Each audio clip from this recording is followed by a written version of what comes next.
Quiero iniciar comentando esto que escuché del doctor James Renihan cuando tomé con él el curso, gracias a Dios, de la Confesión de Fe ahí en Guadalajara. El doctor James Renihan dijo lo siguiente. Dice, debemos ser muy cuidadosos al momento de estudiar la doctrina de Dios, porque no podemos estudiar a Dios de la misma forma en que estudiamos cualquier otra cosa. Al estudiar todo lo demás, lo podemos separar y revisar por partes, porque somos más grandes que cualquier objeto de estudio. Pero Dios no es algo que estudiamos en un laboratorio. Cada parte de Él es mucho más grande y mayor de lo que podemos comprender. Entonces, debemos venir a este estudio con una gran humildad, aceptar aquello que la palabra de Dios nos revela acerca de Dios y no pretender ir más allá de ello cuando no entendamos, porque seguramente llegaremos a un error. O sea, lo que nos quería comunicar aquí el doctor James Renihan es que hay cosas de la doctrina de Dios que simplemente no pueden ser entendidas, pero deben de ser creídas. Por ejemplo, ¿cómo entender a nuestro Dios trino? Un solo Dios que subsiste en tres personas. O sea, en nuestra mente eso no entra. Pero es algo que debemos de creer, porque si no caeríamos en herejías, ¿verdad? Como los unicitarios, como el padripacionismo, que dice que el Padre es el que muere en la cruz. Es una herejía. Es un solo Dios en tres personas, donde el Hijo satisface la ira del Padre, donde el Hijo entrega su vida en el Espíritu Santo. Veremos algo de eso en la clase de hoy. O cómo entender a una persona maravillosa que es nuestro Señor Jesucristo. Una persona que como resultado de la encarnación, resulta ser que Él tiene dos naturalezas. Verdadero Dios, verdadero hombre. Que no se confunden, que no se mezclan, dos naturalezas. ¿Cómo entender eso? Sin embargo, es lo que encontramos en las Escrituras. Solo alguien siendo verdadero Dios, como también veremos en nuestro repaso, podía poner una mano en Dios mismo, consustancial con Dios. Y solo alguien siendo verdadero hombre, consustancial con el hombre, podía tomarnos a nosotros y reconciliarnos como ese mediador perfecto con Dios. Por eso solo Jesucristo es el único mediador entre Dios y los hombres, una persona única y maravillosa. No lo entendemos, pero debemos de creerlo. Muchos errores, muchas herejías han entrado a la iglesia por causa de personas que quieren reconciliar estas aparentes tensiones, ¿verdad? Algunos han dicho, no, o sea, en el Señor hay una sola naturaleza, se mezcló. Bueno, eso es una herejía que vimos algunas de ellas el domingo pasado, etcétera. Entonces, cuando en nuestra mente humana queremos meter a un Dios infinito y reconciliar en nuestra mente, lo que ha pasado es que ha resultado en herejías. Entonces, tenemos que ser humildes cuando vemos cosas que simplemente no puedo entender y quedarme ahí, hermanos, ¿verdad? Y claro, seguir rogando que el Espíritu Santo nos siga iluminando para que quizás esta verdad que hoy no entiendo, el día de mañana la pueda entender un poco más. Algo que tenemos que tener en cuenta es de que cualquier verdad que aprendamos de la Escritura, si es una verdad bíblica, quizás nos cueste digerirla, pero si es bíblica, debe de terminar en un profundo gozo en nosotros y sobre todo en que le demos la gloria a nuestro Dios trino. Un ejemplo que no es de esta clase en particular, pero un ejemplo de esto es la elección, tan negada y tan refutada en nuestro círculo evangélico. Pero sale de una presuposición de que los hombres por ellos mismos pueden llegar a Dios. Entonces ven la elección como algo que es injusto. Pero cuando vemos tanta evidencia a lo largo de las Escrituras de que verdaderamente el hombre murió, espiritualmente hablando, que verdaderamente el hombre se separó de Dios, que el hombre no busca a Dios. Cuando vemos eso y vemos que esa era nuestra condición, como veremos algo de esto en el mensaje de Pedro, entonces vemos la elección como algo maravilloso, como la única manera en la cual hoy podemos estar aquí reunidos, la única manera en la cual llegamos a salvación. Y es una doctrina que es bíblica. Entonces, cuando una doctrina sale de la Escritura y es bíblica y nos causa confusión, si es bíblica, tenemos que seguir profundizando en ella. Pero definitivamente una doctrina que no es bíblica siempre meterá pecado en nuestras mentes. Sí. Hablaremos más de esto como vayamos avanzando. Pero bueno, estamos viendo el capítulo 8 de Cristo el Mediador. Y como un bosquejo general, encontramos en el párrafo 1 la ordenación de Cristo para el oficio de mediador, que le dedicamos ya un domingo. En el párrafo 2 vimos la encarnación de Cristo para que Él pueda ejercer su oficio como mediador. En el párrafo 3 que veremos hoy, vemos cómo es que Cristo fue capacitado para que Él pueda ejercer su oficio como mediador. Y en los párrafos 4 al 10 encontramos ya la ejecución de Cristo, de su oficio como mediador. Entonces vimos en el párrafo 1 la ordenación de Cristo para el oficio de mediador. Y aquí vemos que la ordenación de Cristo fue en el contexto pactual, que fue en ese eterno decreto de redención, en el pacto de redención. En ese contexto es donde el Padre, ¿verdad? Él escoge al Hijo para que Él sea el que ejerza el oficio como mediador. Vemos aquí que Dios tiene un propósito eterno. Vemos ese plan de redención y la forma en cómo ésta se va a aplicar. Sabemos, Dios por medio de un pacto de redención, Él determinó salvar a los pecadores. Y Jesús es designado como el Salvador de nosotros. En medio de este párrafo, que ahorita lo vamos a leer, encontramos palabras de profeta, sacerdote, rey, cabeza y salvador de la iglesia. Estas se refieren ya a la historia de la redención. Tratemos de ir repasando las lecciones, mis hermanos, porque es como una montaña donde lo que se vio domingos anteriores se sigue ya viendo de alguna manera. Vimos que el decreto eterno de redención fue hecho en la eternidad. Y en la historia vemos cómo se va desarrollando en lo que conocemos como el pacto de gracia. Es decir, el pacto de gracia es la expresión en la historia. Vemos en la historia lo que fue decretado en la eternidad.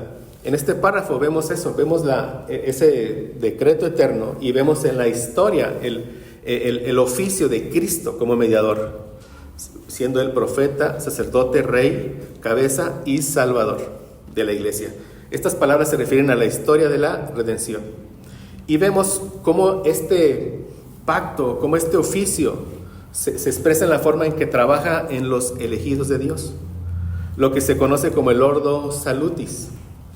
Dios es el que redime, el que llama, el que justifica, el que santifica y el que glorifica a su pueblo.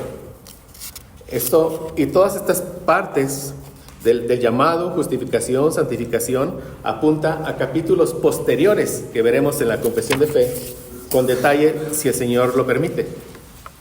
Entonces, de tal forma que leemos el párrafo 1 de este capítulo 8 de Cristo el Mediador, que dice: agradó a Dios.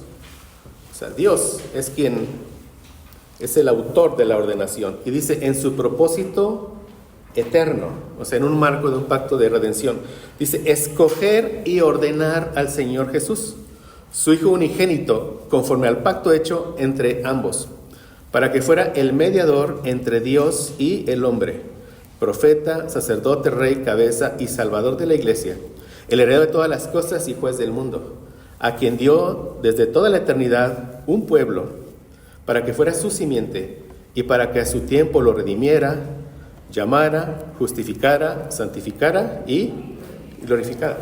Vemos en este párrafo que Cristo, o sea, Él nunca ha sido un plan B, ¿verdad? No es algo que a Dios se le ocurrió como una búsqueda al problema del pecado del hombre.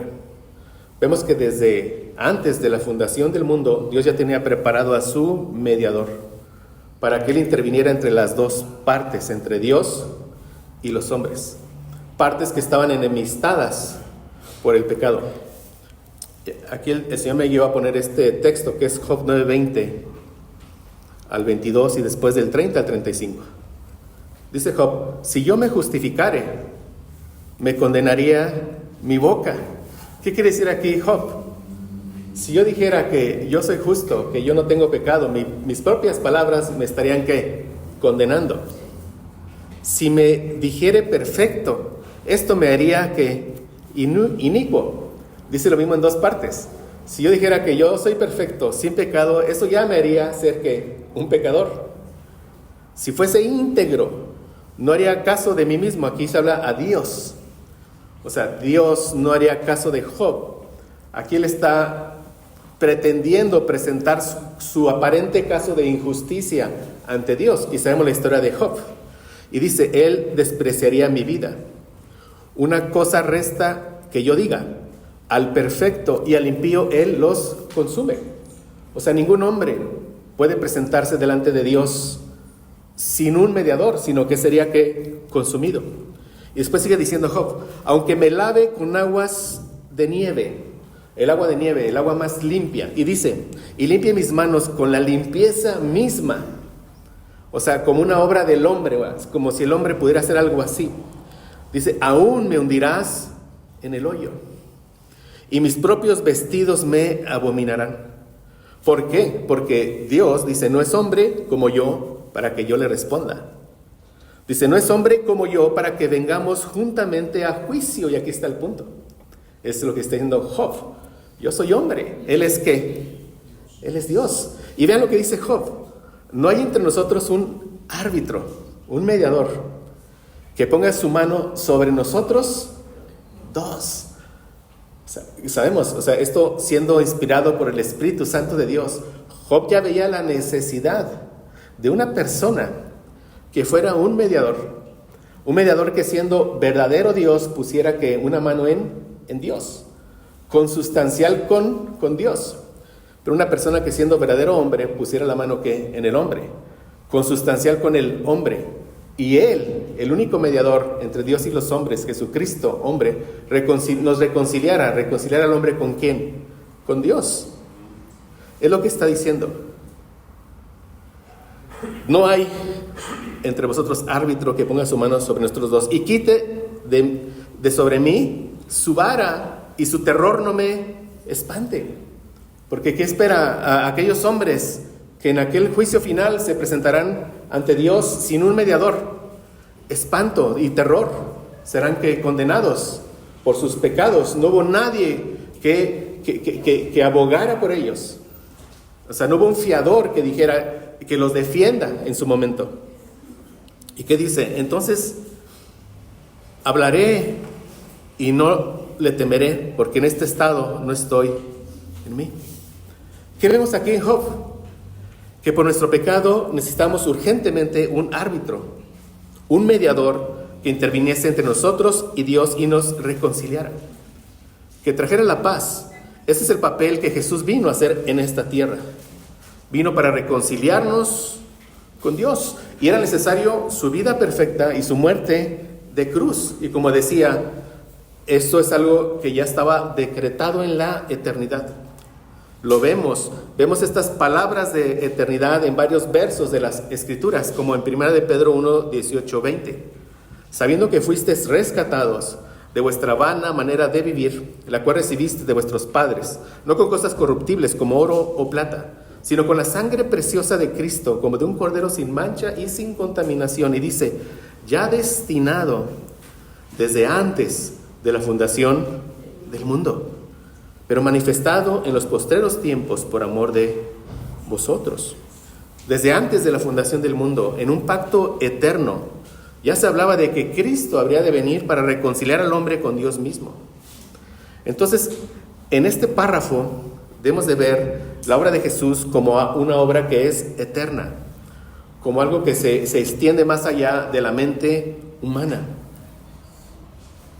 Entonces, para su papel de mediador, como dice aquí, lo primero que tenemos que entender es que Cristo desde antes de la fundación del mundo, ya había sido designado por el Padre como aquel que vendría para redimir, llamar, justificar, santificar y glorificar a una descendencia que el Padre le había dado desde la misma eternidad. De modo que la salvación que Cristo vino a traer abarca desde la eternidad y hasta la eternidad. Entonces, como recordatorio, vamos a leer de nuevo también el párrafo 2. Que en este párrafo vemos la encarnación de Cristo para que Él pueda ejercer su oficio como un mediador, como un árbitro entre Dios y los hombres. Y dice este párrafo: el Hijo de Dios, la segunda persona en la Santa Trinidad, siendo Dios verdadero y eterno, el resplandor de la gloria del Padre, consustancial con aquel e igual a Él, que hizo el mundo y quien sostiene y gobierna todas las cosas que ha hecho. Vemos aquí, y lo vimos el domingo pasado con los versículos, pero vemos que la confesión inicia diciendo de Cristo que Él es verdadero Dios, consustancial con aquel, con el Padre e igual a Él. Y después vemos que dice el siguiente enunciado: cuando llegó la plenitud del tiempo. Veíamos que Dios había decretado ese momento en que el Hijo se encarnaría. Es lo que encontramos en Gálatas 4:4. Y dice: tomó sobre sí la naturaleza del hombre, con todas sus propiedades esenciales y con sus debilidades concomitantes, aunque sin pecado. Aquí la confesión está ahora sí que confesando que Dios es verdadero, que Jesús, es verdadero hombre. Y nos dice cómo es la manera en que esta persona única y maravillosa, siendo verdadero Dios y verdadero hombre, aunque sin pecado, es porque dice, siendo concebido por el Espíritu Santo en el vientre de la Virgen María. Al venir sobre ella el Espíritu Santo y cubrirla el Altísimo con su sombra, así fue hecho de una mujer de la tribu de Judá, de la simiente de Abraham y David, según las Escrituras. Esta parte, hermanos, lo que sigue aquí, que es el resultado de la encarnación. O sea, los autores de la confesión fueron muy cuidadosos en la redacción porque aquí ellos están refutando herejías que estaban surgiendo. Herejías que surgieron a lo largo de los primeros 3 siglos, parte del siglo IV. Herejías que algunas decían, no, él fue solo Dios. Él aparentaba ser hombre, pero fue solo Dios. Entonces, si él aparentaría ser solo hombre, ¿cómo es que nos representó a nosotros? Otras decían, sí, son 2 naturalezas, pero están mezcladas, es lo que decían, están mezcladas. Y de nuevo, si están esas mezcladas, ¿cómo es que puede poner una mano en Dios y una en el hombre? Etcétera, varias herejías. Fueron muy cuidadosos en esta redacción, por eso dice, de manera que, y esto, mis hermanos, es lo que nos tiene que quedar claro a nosotros, esta parte, de manera que 2 naturalezas completas, perfectas y distintas se unieron inseparablemente en una persona. ¿Cuáles son estas 2 naturalezas? Verdadero Dios y verdadero hombre, pero es una sola persona. Otra herejía decía que en él como que vivían 2 personas. No, por eso fueron cuidadosos, una sola persona. Y habla aquí de las 2 naturalezas. Dice, sin conversión, sin composición o confusión alguna. O sea, no resultó ser una tercer naturaleza. Solo 2, verdadero Dios, verdadero hombre. ¿Para qué? Para que pueda ejercer su oficio como mediador entre Dios y los hombres. Por eso dice, esta persona es verdaderamente Dios y verdaderamente hombre, aunque un solo Cristo, el único mediador entre Dios y el hombre. O sea, vemos aquí, este párrafo. Ahora, cuando los autores de la confesión de fe redactan, y claro, como igualmente lo vimos el otro domingo, con todo el soporte bíblico, ellos lo que pretenden es eliminar la herejía con una redacción cuidadosa. pero no pretenden que entendamos a Cristo. ¿Sí? O sea, ellos redactan lo que encuentran en la Escritura y es lo que queda redactado, pero no pretenden explicarnos a nosotros para que entendamos a Cristo, porque muchos de ellos, muchos grandes teólogos al día de hoy, no entienden a Cristo. Ellos dicen, hemos visto que en las Escrituras Dios va revelando a Cristo en misterio, en tipos, en sombras, pactos, profecías. O sea, en misterio, lo va revelando, hasta que el misterio es plenamente revelado en la persona de Jesucristo en el Nuevo Testamento. Y dicen los teólogos, sin embargo, el más grande misterio es la persona de Jesucristo. O sea, pretender entenderlo a Él no podemos, como por eso leí al principio lo que nos decía el doctor James Renihan. O sea, lo que pretendemos entender es un Dios infinito. Cada pequeño aspecto de Dios es muchísimo más grande que lo que le podemos entender. Pero fueron cuidadosos en redactar algo de que tal manera no diera cabida a herejías. Entonces tenemos que, es un consejo que también me dio a mí el doctor James Renihan. Usa el lenguaje de la confesión de fe, porque está apoyado en versos bíblicos, pero usar ese lenguaje te ayudará a no expresar, quizás de manera inconsciente o por falta de conocimiento, alguna herejía desde el púlpito o en las pláticas. Entonces, de nuevo, este párrafo nos ayuda a comprender que nuestro Señor Jesucristo es el único mediador entre Dios y los hombres. Él es el mediador de un mejor pacto, porque necesitamos a alguien que viniese en toda la deidad en sí mismo y también con toda la humanidad. El mediador de un mejor pacto. Esto nos recuerda a los profetas, los reyes, los sacerdotes del Antiguo Testamento, hombres mortales y pecadores. Por eso necesitamos un mejor mediador, verdadero Dios, verdadero hombre, que fuera consustancial con Dios y consustancial con los hombres, para poder ser ese árbitro por el que Job clamaba.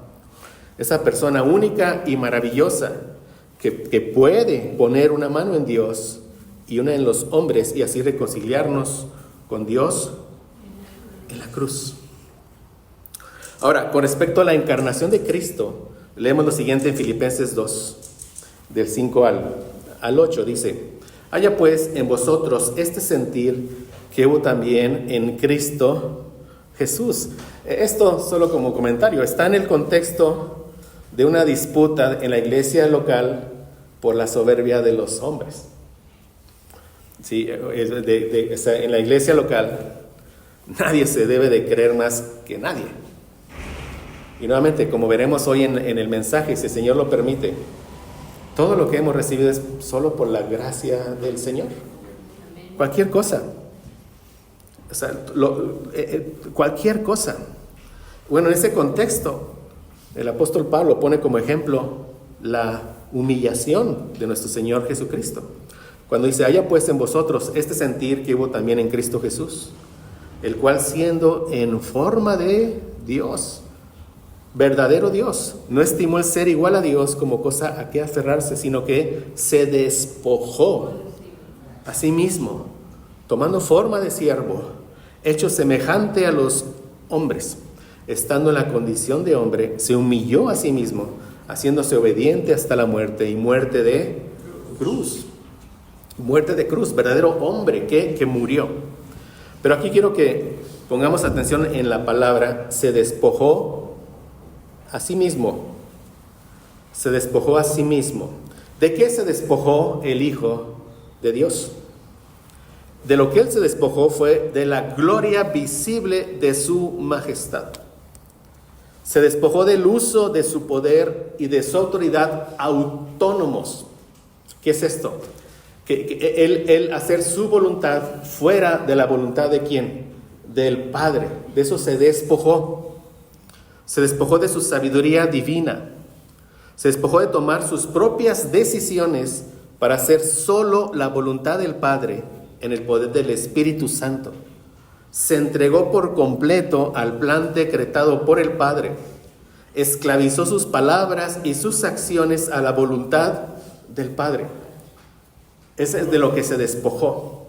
Por eso, como veíamos el domingo pasado, cuando viene la tentación, o sea, el Espíritu Santo lleva al Señor Jesús para que sea tentado. Y dice, tenía 40 días, así, ayunando 40 días. Viene el tentador y le dice, leemos en la Escritura, si eres el Hijo de Dios, di a estas piedras que se conviertan en pan. Veamos que una mejor interpretación de esto es, debido a que eres el Hijo de Dios, debido a que tienes todo el poder, debido a que eres Dios, demuestra tu majestad, demuestra que eres Dios, y di estas piedras que se conviertan en pan. ¿Y qué responde? No solo escrito está, no solo de pan vivirá el hombre. Veíamos eso, el hombre. Jesús, como verdadero hombre, nos estaba representando. Dice, sino de toda palabra que proviene de la boca de Dios. Es decir, él no iba a satisfacer su propia necesidad, sino que iba a depender totalmente de Dios, para que Dios, en su tiempo que él tenía determinado, él fuera el que supiera la necesidad. Eso se refiere aquí. Se sujetó en todo a la voluntad del Padre. Se esclavizó al Padre. Eso se refiere a que se despojó. Juan 12:49 dice, porque yo no he hablado de mi propia cuenta. Vean, el Padre que me envió, Él me dio mandamiento de lo que he de decir y de lo que he de hablar. ¿Por qué? Por lo mismo, se esclavizó al Padre. Y dice Juan 6:38, porque he descendido del cielo no para hacer mi voluntad, sino la voluntad del que me envió. Juan 4:34, Jesús le dijo, mi comida es que haga la voluntad del que me envió y que acabe su obra. Bien, o sea, llega el tentador y le dice, di que estas piedras se conviertan en pan y come. Pero dice Jesús, no, esta es mi comida, que me sujeten todo a la voluntad de mi Padre, que acabe toda su obra, como ese perfecto mediador entre Dios y los hombres. ¿Por qué? De nuevo, porque como verdadero hombre vino para salvarnos. Hizo toda su obra como verdadero hombre y así nos salvó. Nos dejó ejemplo. Estas son las pisadas que debemos de seguir. Debemos nosotros esclavizar nuestras palabras y nuestras acciones a la voluntad de Dios. Que el Señor nos ayude. Llegará el momento en que así ocurrirá en la gloria eterna. Entonces el Hijo se despojó de su gloria visible, pero nunca de su naturaleza divina. Nunca dejó de ser Dios. A partir de la encarnación, Él siempre ha sido y será verdadero Dios y verdadero ¿qué? Hombre en una sola persona. Siendo Dios, asumió la naturaleza humana. Jesucristo es consustancial con Dios y consustancial con el hombre. Por eso vemos en el final del párrafo 2 el resultado de la encarnación. Y nuevamente lo que veía brevemente nos repite su plena deidad, de manera que dos naturalezas completas, perfectas y distintas se unieron inseparablemente en una persona. Esto es lo que teológicamente se conoce como la unión hipostática. Pero bueno, estamos entendiendo en qué consiste eso, ¿verdad? Dice, pero sin conversión, composición o confusión alguna. Esta persona es verdaderamente Dios. Y después dice, y verdaderamente hombre, aunque un solo Cristo, el único mediador entre Dios y el hombre. 1 Timoteo 2:5, porque hay un solo Dios y un solo mediador entre Dios y los hombres, Jesucristo, hombre. ¿Qué significa que es sin conversión? Significa que la naturaleza divina no se convierte en una naturaleza humana, ni que la naturaleza humana se convierte en una naturaleza divina. En otras palabras, su humanidad no se diviniza, ni su divinidad se humaniza. Sin confusión. Significa que una naturaleza no se confunde con la otra. No hay una composición. No se crea una nueva naturaleza. Sus dos naturalezas, humana y divina, no se confunden ni se mezclan. No se produce en ellas ni confusión, ni mezcla, ni composición. Como resultado de la encarnación, no surge como un nuevo ser, una nueva naturaleza. Sus naturalezas, divina y humana, permanecen siempre separadas, pero a la vez están en una sola persona, que es perfectamente Dios y perfectamente hombre. Hablando de nuestro Señor Jesucristo, en su deidad, todo lo dicho en el capítulo 2, párrafos 1 y 2, aplica para Dios Padre, para Dios Hijo y para Dios Espíritu Santo. O sea, así tienes que verlo. Todo lo que leemos en el párrafo 1 y el párrafo 2 del capítulo 2 de Dios y de la Santa Trinidad, ahí estás viendo toda la deidad de nuestro Señor Jesucristo. Sí, toda su deidad. Puedes poner aquí, el Señor Jesucristo, nuestro Dios, es un Dios único, vivo y verdadero, cuya subsistencia está en Él mismo y de Él mismo, infinito en su ser y perfección, cuya esencia no puede ser comprendida por nadie sino por Él mismo. Es espíritu purísimo, invisible, sin cuerpo, miembros o pasiones, el único que tiene inmortalidad y que habita en luz inaccesible. Vean ustedes, o sea, su deidad, Cristo, es inmutable, inmenso, eterno, inescrutable, todopoderoso, infinito en todos los sentidos, santísimo, sapientísimo, libérrimo, absoluto, que hace todas las cosas según el consejo de su inmutable y justísima voluntad para su propia gloria. En su divinidad de Cristo, en su humanidad se despoja de lo que ya hablamos, ¿verdad? Es amantísimo, benigno, misericordioso, longánimo, abundante en bondad y verdad, perdonando la iniquidad, la transgresión y el pecado, galardonador de los que le buscan con diligencia y sobre todo justísimo y terrible en sus juicios, que odia todo pecado y que de ninguna manera dará por inocente al culpable. ¿Quién vendrá a traer el juicio? El Padre le dio al Hijo el traer el juicio. Entonces, de nuevo, en su deidad de nuestro Señor Jesucristo, todo lo dicho en el capítulo 2, párrafo 1 y 2, aplica para Dios Padre, para Dios Hijo y para Dios Espíritu Santo. Y en su humanidad, el Hijo de Dios comparte con nosotros todo lo que es esencial de nosotros, de los humanos, incluyendo las debilidades concomitantes. ¿Cuáles son estos? Se cansó, le dio hambre, le dio sed, durmió. O sea, esas debilidades que vienen con el hecho de ser humano. Por eso, cuando vemos a Cristo siendo descrito en los evangelios, no es descrito como un superhombre. Él es descrito como lo sería cualquier otro ser humano. Cuando leemos de las debilidades concomitantes, habla de, ya lo dije, de todas las realidades que experimentamos como seres humanos. Se cansaba, tenía hambre, tenía sed. Como un bebé, su padre tuvo que protegerlo y llevarlo a Egipto. Piensa, sin la figura de José, sabemos que todo está en un decreto eterno de Dios, pero solo considera, sin la figura de José, Herodes bien pudo haberlo matado. Ya cuando era un niño, él fue instruido para aprender a escribir, para tomar un papel. Piensa en todo lo que implica ser un ser humano y estarás pensando en lo que fue Jesús, con una excepción muy importante. Él fue sin pecado. Ahora, mis hermanos, ¿el pecado es una propiedad esencial de la humanidad?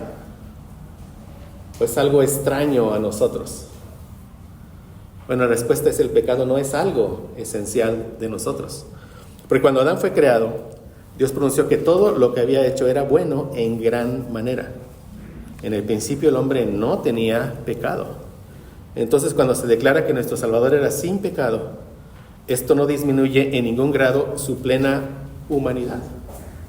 Porque Él vino como ¿quién? Como el último Adán. Y de nuevo, vean, el que se nos diga que vino sin pecado, confirma más que vino como verdadero hombre. Como Adán fue creado en el origen, recto y sin pecado. Ahora reflexionemos nuevamente en las dos naturalezas completas, perfectas y distintas. Esto es lo que nos tiene que quedar claro de nuestro Señor Jesucristo. La naturaleza divina era completa, perfecta y distinta de la forma humana. De nuevo, la forma más simple de decir esto es que todo lo que podemos confesar acerca de Dios, debemos confesarlo acerca de Cristo. Así que debemos tener en mente la doctrina de Dios a medida que leemos todo esto. Como ya dije, Cristo es omnisciente, omnipresente, todopoderoso. Y Él debe ser adorado en toda su gloria. Todos aquellos atributos que vimos en el capítulo 2, párrafos 1 y 2, son la descripción de la naturaleza divina de nuestro Señor Jesucristo. Pero el párrafo dice, dos naturalezas completas, perfectas y distintas. De nuevo, con respecto a su naturaleza humana, todo lo que podamos decir acerca de los humanos, debemos decirlo acerca de Cristo. Y esto en ningún sentido es una versión disminuida de Dios, pero tampoco es una versión aumentada del hombre. Él es perfecto en deidad y perfecto en humanidad. Estas dos naturalezas completas, perfectas, distintas y verdaderas se unieron inseparablemente en una persona. Entonces tenemos una naturaleza humana verdadera y perfecta y una naturaleza divina verdadera y perfecta, unidas inseparablemente en una persona. El párrafo 3, aunque el título quizás por la traducción, saqué de esto del libro de Sam Waldron, dice, los requisitos para el oficio de mediador. Creo que la traducción es la capacitación de Cristo para el oficio de mediador. Es decir, ¿cómo fue Cristo capacitado para que Él ejerciera su oficio como mediador? Ya vimos su ordenación, vimos su encarnación. Ahora vemos su capacitación. Es lo que nos enseña este párrafo 3.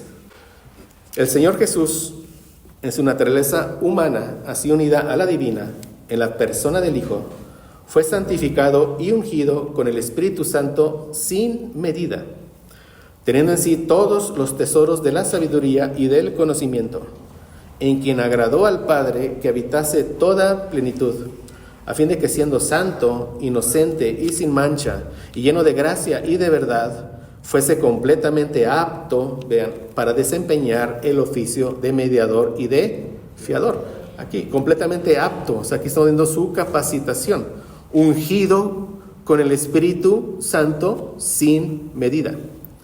Y de nuevo dice, el cual, o sea, este oficio de mediador, Jesucristo, no tomó por sí mismo, sino que fue llamado para él mismo por su Padre, quien también puso en sus manos todo poder y juicio, y le ordenó que lo cumpliera. Entonces aquí en la primera línea de este párrafo, el Señor Jesús en su naturaleza humana, así unida a la divina en la persona del Hijo. Es un resumen de lo que acabamos de considerar, resumir y explicar del párrafo 2. Y justo después de esta primera línea, vemos dos puntos. Cómo Dios capacitó a Cristo para su función de mediador, y dice, siendo santificado y ungido con el Espíritu Santo sin medida, así es como lo capacitó. Y vemos también que es Dios Padre quien llamó a Cristo para su oficio de mediador en el párrafo 2. Son los dos aspectos que vemos en este párrafo. Cómo Dios lo capacita y cómo lo capacita, porque el Padre lo santifica, lo unge con el Espíritu Santo sin medida. Y vemos también que es el Padre, ¿verdad? El que decide, el que decreta, el que escoge a Jesús para que Él sea el mediador. Entonces Jesús fue capacitado para su obra porque fue ungido por el Espíritu Santo sin medida. Salmo 45:7, que es un salmo mesiánico, dice: has amado la justicia y aborrecido la maldad, por tanto te ungió Dios, el Dios tuyo, con óleo de alegría. Qué bonita expresión para el Espíritu Santo. Pero ¿qué dice? Más que a tus compañeros, sea, más, sin medida, ungido por el Espíritu Santo sin medida. Habiendo entendido que Jesucristo es Dios eterno, pero que a la vez asumió una naturaleza humana real, surge la pregunta de cómo es que un hombre verdadero, o sea, siendo verdadero hombre, pudo hacer todo lo que Jesucristo hizo en su ministerio. Es lo que trata de responder aquí este párrafo. ¿Cómo es que un hombre real, sin pecado, pero verdaderamente hombre humano, pudo hacer todo lo que el oficio de mediador implica? Bueno, nuestra confesión responde que fue por la unción, por la llenura del Espíritu Santo. Considerando esto que acabo de mencionar, entonces, ¿cómo respondemos la pregunta de cómo Cristo podía hacer milagros? Una respuesta sencilla es porque Él era Dios, ¿cierto? Dirían, pues claro, hizo milagros porque Él es Dios. Pero debemos de considerar que Él era verdaderamente hombre y nos estaba, ¿qué?, representando. Entonces, la respuesta no es quizás tan sencilla, simplemente porque era Dios. Debemos entenderlo en el marco de su actividad trinitaria. El Espíritu Santo tuvo que venir sobre Él para darle poder a su ministerio. Y esto lo vemos en el bautismo de Jesucristo. ¿Sí, mis hermanos? Repito, por eso leí al principio lo que leí. Dice Mateo 3, 13 al 17. Entonces Jesús vino de Galilea a Juan al Jordán para ser bautizado por él. Mas Juan se le oponía diciendo, yo necesito ser bautizado por ti y tú vienes a mí. Pero Jesús le respondió, deja ahora, porque así conviene que cumplamos toda justicia. Entonces le dejó. Y Jesús después que fue bautizado, subió luego del agua. He aquí los cielos le fueron abiertos y vino el Espíritu de Dios que descendía como paloma. O sea, ahí fue ungido, ¿verdad?, capacitado, sin medida, por el Espíritu Santo de Dios. Y venía sobre él. Hubo una voz de los cielos que decía, este es mi Hijo amado, en quien tengo complacencia. Entonces aquí está Jesús el hombre siendo bautizado por Juan el Bautista. Una voz viene del cielo, este es mi Hijo amado, en quien tengo complacencia. Y el Espíritu Santo desciende sobre él como paloma.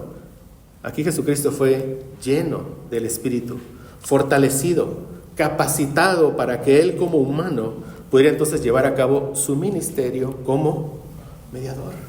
¿Y qué pasó inmediatamente después de esto? Se nos dice en Mateo que fue llevado, ¿verdad?, por el Espíritu al desierto para que fuera tentado. Pero ¿quién lo estuvo sosteniendo para que el Señor ahí no claudicara? ¿Quién lo estuvo sosteniendo en esta tentación? El Espíritu Santo. Ahora entendemos más. No solo de pan vivirá el hombre, en dependencia total de la voluntad del Padre, capacitado por el Espíritu Santo. Y aquí está nuestro precioso Redentor representándonos. Sí, después de ser lleno del Espíritu Santo en su bautismo, Cristo es llevado al desierto para ser tentado. Y precisamente por estar lleno del Espíritu es que pudo soportar la tentación como verdadero hombre y vencer a Satanás. Por esa misma unción pudo seguir haciendo todas las cosas que hizo en su ministerio, incluyendo los milagros. Eso lo vemos claramente en este texto. Hechos 10, 36, 38 dice, Dios envió mensaje a los hijos de Israel, anunciando el evangelio de la paz por medio de Jesucristo. Este es Señor de todos. Vosotros sabéis lo que se divulgó por toda Judea, comenzando desde Galilea, después del bautismo que predicó Juan. Y vean, cómo Dios ungió con el Espíritu Santo y con poder a Jesús de Nazaret, y cómo éste anduvo haciendo bienes y sanando a todos los oprimidos por el diablo, porque Dios estaba con él. O sea, aquí vemos claramente cómo es que éste anduvo haciendo bienes, sanando milagros, porque Dios estaba con él. ¿Cómo? Porque Dios lo ungió con el Espíritu Santo y con poder. ¿A quién? A Jesús de Nazaret. ¿Sí, mis hermanos? Pues aquí claramente se nos muestra que los milagros que Cristo hizo en su ministerio fueron precisamente por esa unción, por esa llenura sin medida del Espíritu Santo que Jesucristo tenía como humano. Pero vean ustedes, no solamente el Espíritu capacitó a Cristo para hacer los milagros que hacía, sino que también lo capacitó para morir. Hebreos 9:14. Cuando nos dice, obviamente hablando de su oficio como sumo sacerdote, él entregando su vida por nosotros. Dice, cuanto más la sangre de Cristo, ¿qué dice? El cual, mediante el Espíritu eterno, se ofreció a sí mismo sin mancha a Dios. Pero vean esto, mediante el Espíritu eterno, se ofreció a sí mismo sin mancha a Dios. Es una pregunta, ¿verdad? Cuanto más la sangre de Cristo, el cual mediante el Espíritu eterno se ofreció a sí mismo sin mancha a Dios, limpiará vuestras conciencias de obras muertas para que sirváis al Dios vivo. Aquí vemos que el Espíritu Santo no solo capacitó al Señor Jesucristo para soportar las tentaciones y vencer, no solo para hacer los milagros que Él hacía, sino que también lo capacitó para morir.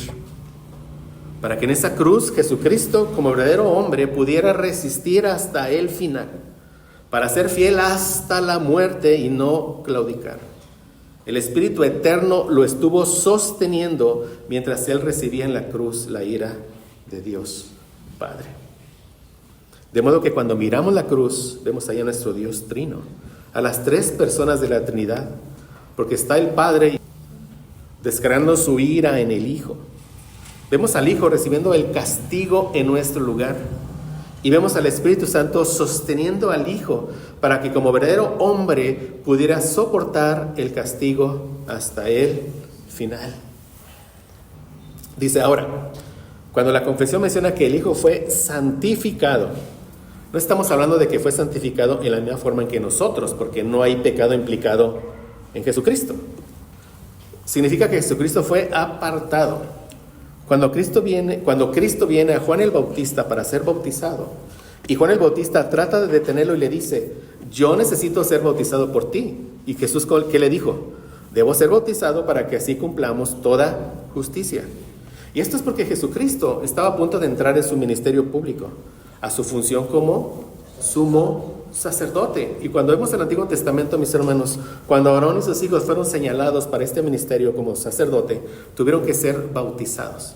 En el día de su consagración se nos dice que Moisés vertió agua sobre ellos y se nos dice que fueron lavados en todo su cuerpo y enseguida les fueron dados sus mantos sacerdotales e iniciaron su ministerio.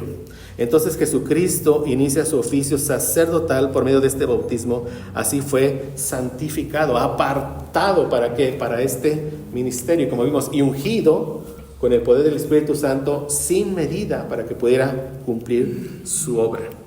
De modo que el propósito de que Jesús haya sido santificado y ungido con el Espíritu Santo sin medida fue para que Cristo Jesús pudiera cumplir perfectamente su oficio de mediador, y Él no se autodesignó para este papel, sino que fue llamado por el Padre, como dice Hebreos 5:5. Así tampoco Cristo se glorificó a sí mismo, haciéndose sumo sacerdote, sino el que le dijo, tú eres mi Hijo, yo te he engendrado hoy.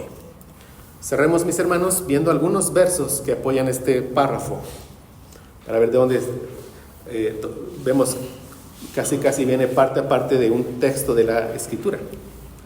Nos dice una parte de este párrafo 3, donde estamos viendo la capacitación de Cristo para el oficio de mediador. Dice, el Señor Jesús, en su naturaleza humana, así unida a la divina, en la persona del Hijo, fue santificado y ungido con el Espíritu Santo sin medida, teniendo en sí todos los tesoros de la sabiduría y del conocimiento, en quien agradó al Padre que habitase toda plenitud. Dice Colosenses 2:3, en quien están escondidos en Cristo todos los tesoros de la sabiduría y del conocimiento. Podemos tomar de Cristo toda sabiduría, todo conocimiento, porque están en Él, escondidos, como dice aquí. Dice Colosenses 1:19, por cuanto agradó al Padre que en Él habitase toda plenitud de la deidad. Y dice, sigue diciendo el párrafo 3, a fin de que siendo santo, inocente y sin mancha, y lleno de gracia y de verdad, fuese completamente apto para desempeñar el oficio de mediador y fiador. Dice Hebreos 7:26, porque tal sumo sacerdote nos convenía, refiriéndose a Cristo, santo, inocente, sin mancha, apartado de los pecadores, hecho más sublime que los cielos. Esta santidad absoluta, completa, es lo que permite a Cristo ser nuestro perfecto mediador. Él no tenía pecado y por lo tanto pudo ofrecerse a sí mismo como ese sacrificio vivo y perfecto, sin mancha por nuestros pecados. Amén. Y Juan 1:14 dice, y aquel verbo fue hecho carne, habitó entre nosotros y vimos su gloria, gloria como el unigénito del Padre, lleno de gracia y de verdad. Y dice aquí al final del enunciado 1 del párrafo 3, para desempeñar el oficio de mediador y de fiador. Y dice Hebreos 7:22, por tanto Jesús es hecho fiador de un mejor pacto. ¿Qué es un fiador? Una definición sencilla, es aquel que se responsabiliza por la deuda del otro. Cristo es el mediador, es el fiador. Aquellos que el Padre le dio fallaron, ahí estamos nosotros los que estamos hoy en Cristo, caímos, quedamos totalmente enemistados con Dios, corrompidos. Teníamos una deuda con el Padre que no podíamos pagar, porque estábamos totalmente depravados, incapacitados, no había ninguna justicia en nosotros. Pero gracias a Dios que nosotros tenemos a Cristo como nuestro fiador. De manera que Él con su vida paga esa deuda que nosotros jamás pudimos haber pagado, ni en una eternidad en el infierno. Jamás la pudimos haber pagado. Gracias a nuestro bendito mediador, nuestro Señor Jesucristo. Y dice, el cual no tomó por sí mismo, sino que fue llamado para Él mismo, el oficio, obviamente, por su Padre, quien también puso en sus manos todo poder y juicio, y le ordenó que lo cumpliera. Hebreos 5:5, así tampoco Cristo se glorificó a sí mismo, haciéndose sumo sacerdote, sino el que le dijo, tú eres mi hijo, yo te he engendrado hoy. Habla de que es el Padre quien designa al Hijo en su oficio como mediador. Y este llamado divino, el llamado del Padre, asegura que la obra de Cristo es totalmente respaldada por la autoridad del Padre. Cristo vino a la tierra comisionado por el Padre, sujeto al Padre, esclavizado al Padre. Y dice la confesión, el Padre, quien también puso en sus manos todo poder y juicio, y le ordenó que lo cumpliera. Todo poder y juicio. Juan 5:22-23. Porque el Padre a nadie juzga, sino que todo el juicio dio al Hijo, para que todos honren al Hijo como honran al Padre. El que no honra al Hijo, no honra al Padre que le envió. Esto hace eco del Salmo 2, que veremos el próximo domingo, si el Señor nos permite. Y dice Juan 5:26-27, porque como el Padre tiene vida en sí mismo, así también ha dado al Hijo tener vida en sí mismo. Y también le dio autoridad de hacer juicio por cuanto es el Hijo del hombre. Eso nos recuerda, Él vino como un cordero, fue llevado al matadero para pagar esa deuda que jamás nadie podía pagar. Y hoy es el tiempo de salvación, en el que todos los hombres deben arrepentirse, confiar en Él, en el perfecto mediador para su salvación, para ser reconciliados con Dios. Pero vendrá de nuevo Él como juez, como león, a tener juicio sobre vivos y muertos, sobre todos aquellos que no se arrepintieron en este tiempo de gracia que es en el que estamos hoy viviendo. Entonces la autoridad de Cristo sobre toda la creación y su rol como juez nos llama a vivir en obediencia a sus mandamientos. Si hemos sido redimidos con la sangre preciosa de este mediador, entonces vivimos bajo el señorío de nuestro Señor Jesucristo, por lo que debemos someter cada aspecto de nuestra vida a su gobierno. Y gracias a Dios que Él es nuestro Rey.